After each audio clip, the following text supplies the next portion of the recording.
Lakota is a member of the Penobscot Nation and is an artist and videographer for Sunlight Media Collective and also a board member for Bomazeen Land Trust. So thank you so much for joining us today, Lakota. And I'll pass it off to you. Yeah, for sure. Thank you so much for having me. Yeah, thank you to all of the organizers and to all of you youth who are here. I don't have any slides or anything, so I'm just going to be talking for a little bit. But yeah, definitely want to allow for time for questions at the end too. I'm going to be kind of running through um, some various topics, but yeah, to start, Gwai, Daliwizi, Lokotah Sanborn, Nujiao, Alnat Menahan. Yeah, Benawebskewi. My name is Lakotah Sanborn. I'm from Indian Island. I'm Penobscot, and my family comes from Nurajwalk and Passamaquoddy originally. As she said, I'm a Penobscot artist and community organizer, and I work with First Light Learning Journey, and I'm also on the board for Bomazeen Land Trust. We are the first and only Wabanaki-led land trust or conservation group in the state of Maine. So we are really kind of at the forefront of doing a lot of community-based land protection here in the state. And one of the stories that I wanted to share from childhood about why I got started in this work um, was because when we were kids, we at one point went to swim in the Penobscot River. And this was still during a period when the Penobscot River was going through a cleanup process. And so there was a lot of pollutants in the river. And, as a result of the dumping from a lot of the pulp mills or the paper mills on the river. And so our parents got really upset with us for swimming in the river, being like, that's not something you do. Like you can get sick from it. You can break out in a rash from it. And so that was the thing for me when I was a little kid that really kind of clicked in my mind of, why is the river polluted? How did this happen?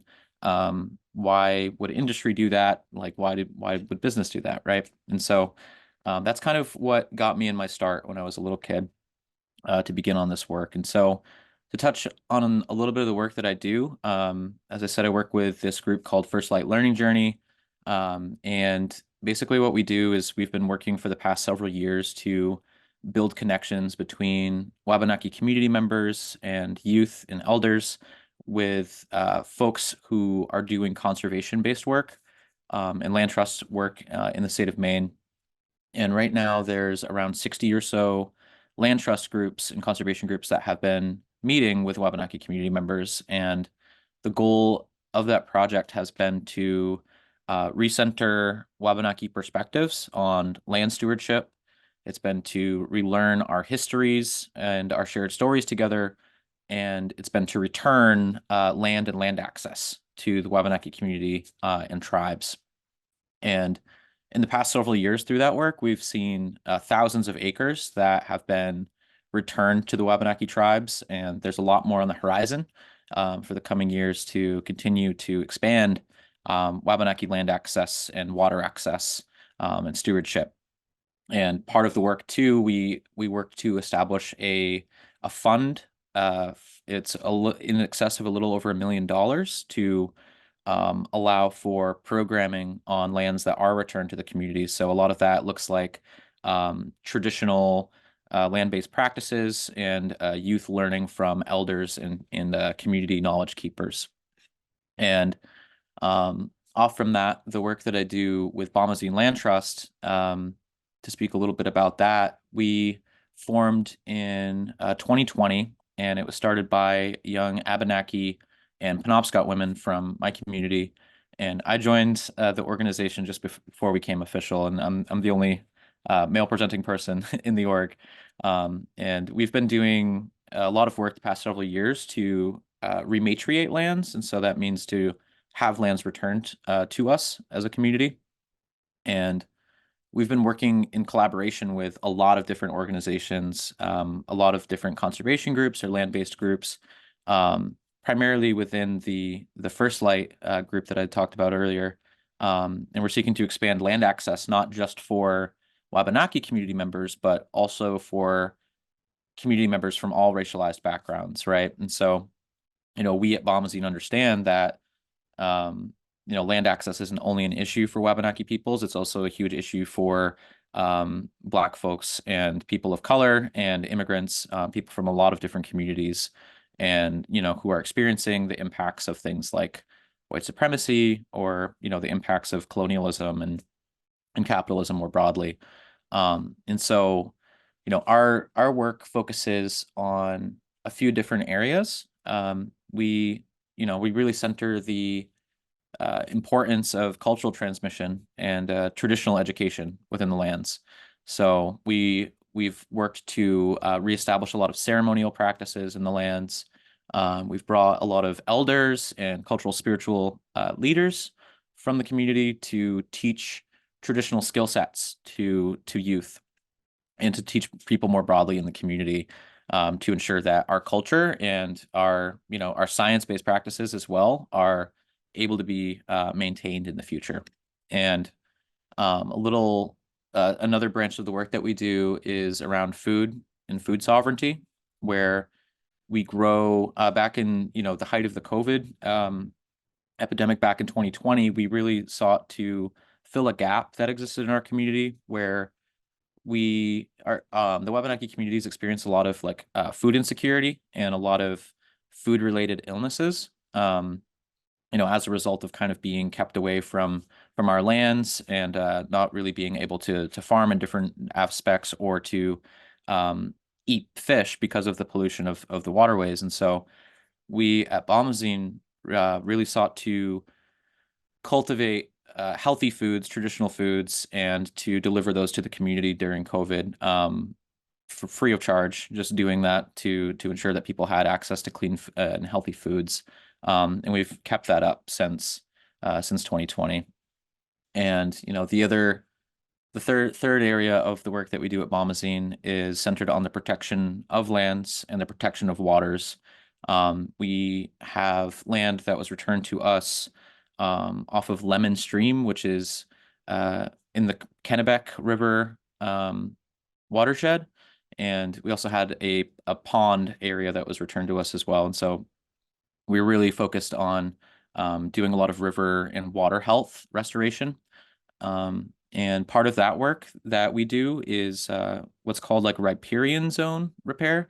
And so what that looks like is basically the planting, the intentional planting of different plants and native trees along riverbanks, to ensure that there's not as much erosion that happens with the rising waters, and that there's not as much pollution from runoff. So things like pesticides and things like that. If you have a barrier of trees, it's a lot easier to keep those pollutants out of the river. So we've been doing a lot of that as well.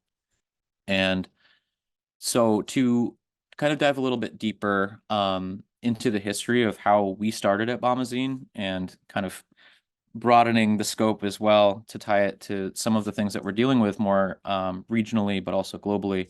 The start of Bomazeen has its origin point back in the 1600s and the 1700s, basically.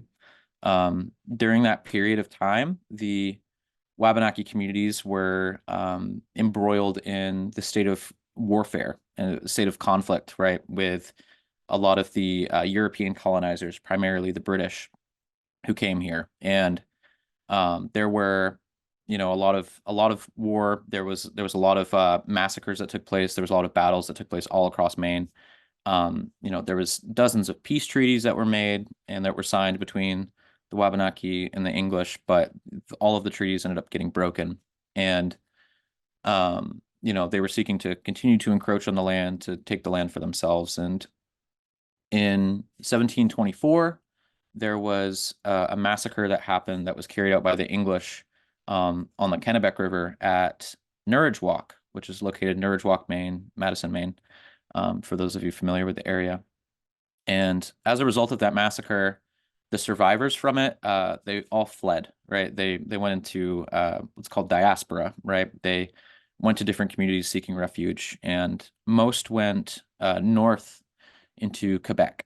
And there's still two communities there to this day of the Abenaki, who were primarily composed of those people who fled. And a lot of the other survivors went to Penobscot, they went to Passamaquoddy, they went to Maliseet. And we at Bomazeen, we are all descended from survivors of that massacre, that specific massacre. And so we all trace our lineage back to the Kennebec River and, that specific village site at Norridgewock. So really the work that we're doing is seeking to resume and fulfill our role as the rightful caretakers of that land. And we're seeking to return there to protect the lands and waters that for hundreds of years we haven't really had the same ability to do so because of the way that we've been pushed out. And so, might pose the question of like, well, why would the English do that? Why would they force people out from the community, right?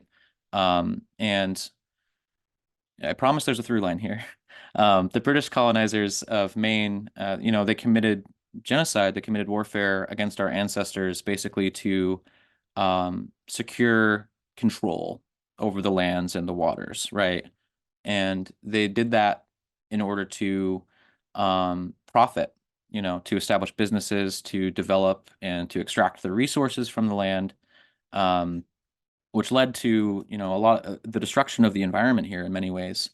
Some of you might know about Maine's like proud logging history or the timber industry, right? But really that's the thing that was kind of the impetus for land theft that happened here and the kind of the destruction of land. A lot of the forests were clear cut, which released a lot of carbon, like a lot of CO2 into the atmosphere. Most of the rivers and waterways were dammed, which not only obstructed our ability to canoe them, which is our traditional method of transportation, but it also led to the killing off of a lot of fish and a lot of animals and people that relied upon those fish for sustenance. And so, the reason why I think it's important to have that historical context of the work that I do and why we're doing it is because, the things that we're faced with today within climate change and environmental destruction of our waterways and the warming of our oceans, it's directly tied to this history, right? The kind of the byproducts of that method of extraction of resources, of the byproducts of the effects of climate change have been created through capitalism and created through colonialism and imperialism all over the world. And so that looks like the taking of resources with no care for the environment. You see that with a lot of fossil fuel extraction. You see that with like mineral mining of things like lithium for batteries, right? And the clear cutting of rainforests for to make way for animal agriculture. The story is going to look slightly different depending on where you come from in the world, but ultimately there's a through line that's all connected by the driving economic system of capitalism, right? And so often the areas that are the most impacted by climate change and impacted by this kind of ravaging of the landscape or the taking of resources, like a lot of these places are located in indigenous lands, right? They're located in lands primarily composed of people of color who live in what's called the global south, right? And a lot of the people who live in those places, like they are exploited. They're paid very little to work in these really damaged environments. And a lot of the kind of destabilized political circumstances due to a lot of intervention by the US and other European countries. And so, the people who, if you look at a lot of the data, and I'm sure this might be talked about at some point during the series about how, the people who contribute the least amount to greenhouse gases, the people who contribute the least amount to the carbon emissions are actually the people who are the most impacted by the change in landscape or the rising seas, right? And we like a lot of island communities, especially I think of like Indonesia and Polynesia, of Hawaii, of even my community, like at Penobscot, though we're in the river, like waters are all connected, right? Our reservation is comprised of a little over 200 islands in the river. And so, with rising seas, it's impacting us directly. Um, and there's this statistic that's often talked about, that indigenous peoples across the entire world only account for about 5% of the population globally, right? But indigenous peoples are safeguarding, they're protecting around 80% of the world's biodiversity. So only 5% is protecting 80% of the world's biodiversity. So there's a lot to be learned about, indigenous methods of climate mitigation and scientific practices, right? That really center this idea of interconnectedness between different systems, right? A lot of indigenous cultures have a fundamental belief in reciprocity, right? That if you're going to take something, you have to give something back. There's a lot of respect that's involved. And yeah, it's important that we understand how all systems impact each other, right? And so when we're doing climate justice work, or if we're really passionate about climate change and working to mitigate it and to build, movement around it, right? It's really important that we keep in mind how interconnected everything is, right? Whether that's plant systems, water systems, or human-based systems as well, right? And so because everything is so interconnected and interrelated, we really have to address and seek to challenge and change what is the driving engine behind climate change, right? It's that process that I spoke about of extraction, of the exploitation of people and exploitation of the waters and exploitation of the lands under capitalism, right? And so what capitalism is, basically, it's an economic system that kind of arose through the colonization of the Americas back in the 1600s, right? And it's basically premised on this idea that you have different classes of people. There's like a hierarchy where you have the rich ruling class who are in control of factories, they control the land, they own the land. And they also run like the state, basically, right, to keep themselves in power.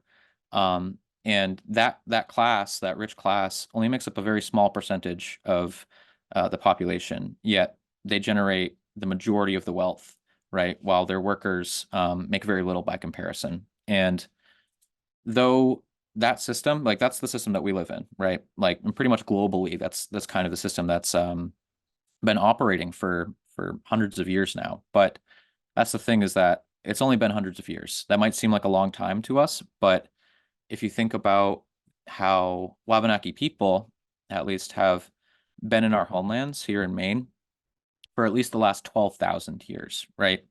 So that gives me a sense of hope in a way, that we know that we have the ability to organize and structure our societies, our communities, the environment in a way that's alternative to this, right? Like we don't have to live within a system that's built on that exploitation, right? It's not something that just kind of happens out of human nature or something. It's like, no, well, this is a fairly new thing, so we have the ability to build something different, right? And so when European colonists came here back in the 1600s, like we didn't have the ideas of private property. We didn't believe in that. We believed in collective holding of land, right? Land as a relative as well, not something to be like dominating over, basically.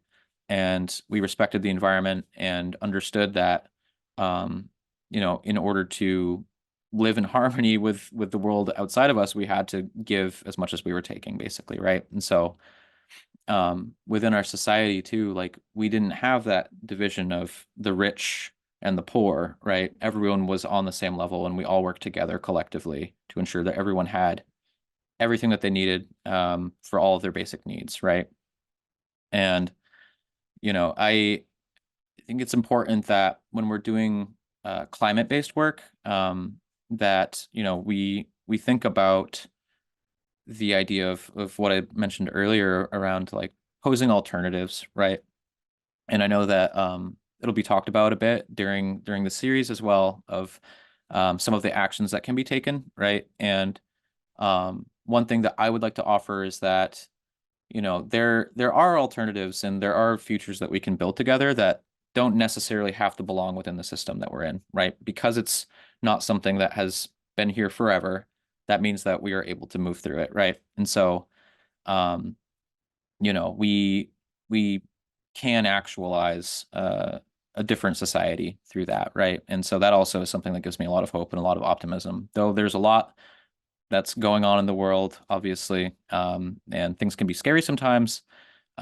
Ultimately, yeah, there's a lot of hope to know that it's not something that we're permanently in, right? And so, um, there are many avenues that we must work to build in our communities. And I'm not saying that just for Wabanaki people, but all of us who are engaged in this work, right? We need to build a lot of like a mass movement, basically, of people um, who understand that there are alternatives that we can implement. And so we get there through education, through things like this, through gatherings, through finding and meeting like-minded people who are passionate about the climate and standing up for climate justice, right? We get there through learning about history. I think that's really important because history is what gives us kind of context for where we are, right? And ultimately, we're able to build a better future through organizing too, right? Um, and one thing that I want to touch on very briefly is around kind of this idea of sovereignty as well within the work that we're doing, um, because you know we we as Wabanaki community members, we've always been sovereign, right? Which means that we have the right and the ability to exercise our rights, right? We have the ability to set standards for our people and for our communities. Um, and so, we as Indigenous people, because, we're in the process of safeguarding and protecting the environment, a lot of times our sovereignty is called into question by people who want to continue to take and exploit resources from us, right? And so here in Maine, we have a very unique kind of circumstance with the Wabanaki tribes here, where we're not afforded the same levels of rights that other tribal communities all across the United States are granted. And so, this kind of attack on sovereignty or the undermining of our ability to stand up for ourselves and to stand up for the environment is really a way for Maine to continue, pollution, continue all of these things kind of unchallenged, right? And so Wabanaki sovereignty or Indigenous sovereignty in general is really key when we talk about climate mitigation as well, right? It's something that we really have to be thinking about very seriously, especially when, um, proposals are being made about, uh, things like green energy or, alternative methods of production, basically. Like a lot of the times, like where are those green energy products coming from, right? That's important to keep in mind too, is that, for the batteries to be made for like lithium, right? Lithium is something that goes into batteries. Like that has to be mined from somewhere. And so usually that will be mined from, a mostly like poor community, a community of Indigenous peoples, of people of color. And so they're really facing the brunt of it, right? And so it's important that we're centering their ability to be sovereign as well, right? It's not just a Wabanaki sovereignty issue, it's an Indigenous sovereignty issue, right? Um, and yeah, I just wanted to really touch on that because I think it's important as we're doing climate work to really center the Indigenous peoples from the lands that we're working in, right? And really build collaboration, to build relationships with people. That's really important to be doing that. Because, there's a lot of times where people try to come up with all of the answers themselves, but then they aren't really touching on that kind of ancestral knowledge and wisdom and science practice that's been here for thousands of years that we've been in. There's a lot to learn. There's a lot of really incredible youth in our community who are really at the forefront of leading the charge for Wabanaki sovereignty, but are also doing a lot to mitigate climate change and the impacts of that in our communities as well. There's an organization that's called Wabanaki Youth in Science, and they do really incredible work where they kind of join together both traditional knowledge and skills from our community, but with kind of the Western science method approach with new technologies. And those are two things that historically people have tried to pretend don't go together. But as I said, like we have always been a science-based people, right? We have been a people that learn through experimentation. We learn through trial and error. We develop these theories and methods together with that process. And so we've always embraced technologies, we've always embraced science, and have a lot of adaptation too in our communities. That's a very cultural thing for us. And so that's kind of why I do the work that I do, right? It's because Wabanaki sovereignty and our ability to protect the lands is so crucial to mitigating climate change and the impacts of it. Our communities have for decades, for hundreds of years really, but in more recent decades have been doing a lot of projects for like river cleanup and river restoration. There's been a lot that we've been engaged in terms of like selective harvest and protecting like ash trees, which are under threat from some invasive species in the territory. And in terms of the oceans, like the conversation around the oceans too, like the Gulf of Maine is one of the fastest warming areas of ocean in the world, right? And so, as was spoken to, like about the lobster industry, like that's definitely going to take a hit with the lobster industry, but it's also a really significant cultural hit too for us and our reliance upon shellfish and sea-run fish like salmon and other things like that as well. And so, I think with that, I will turn it back over. I don't know how long I just spoke for or not, but I would love to take any questions that any of y'all might have for sure. If there's any things that I talked about that seemed a little bit confusing, yeah, I'm always down to clarify anything. Can I define biodiversity? Yeah, so biodiversity is the ability for different species to interrelate, right? You don't have to put me on the spotlight, but the ability for different species of either fauna or flora, animals, plants, to live in, I don't know if harmony is really the right word, but it allows for healthier soil cultivation. It's like the idea of doing like monocropping, like versus having a lot of different crops that work together. So in our community, one of the things that we did traditionally is you might have heard of like Three Sisters. It's a type of planting where we would plant beans, squash, and corn together. And those three things work together in tandem to protect the root systems. They work together to keep the soil healthy so that it doesn't get depleted of nitrogen. So that's kind of how biodiversity fits into that, right? It's like the ability to provide a healthy kind of environment that's not just based on one species of plant or animal. And Lulu asked how my art practice fits into all of this. Yeah, so for me, my art has a lot to do with the uplifting of some of the histories that our people have lived through, and how empowering it is that we've been able to persevere through so much that has been really tipped against us. And so my work has a lot to do with environmental destruction and a lot to do with systems of oppression, but also our ability to overcome those and live through those through empowerment. Is there any way we can practice some activism in our local communities, maybe using some of the original practices that you talked about from the Native American community? Yeah, there's a lot of different ways to be engaged in activism for sure, and there's a lot of different. It depends on what community you come from. Every community has their own their own issues at the forefront at the moment.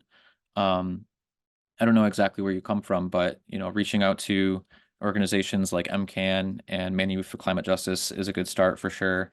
reaching out to Bomazeen Land Trust or, any of these folks that are doing work to, help allow you to step in more easily, I think would be great.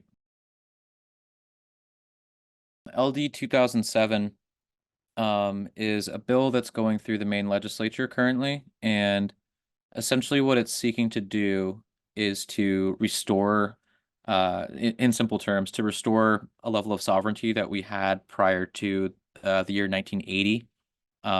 There was a settlement that our communities took, and within the settlement, the state of Maine wrote into it that they would have the ability to have jurisdiction and control over our people, basically. And so we've been fighting them on that for the last 44 years. And so a couple of years ago, we put forward legislation to challenge it, and it made it through the House and the Senate, but Janet Mills ended up killing the bill, unfortunately. And so we're trying again with LD 2007.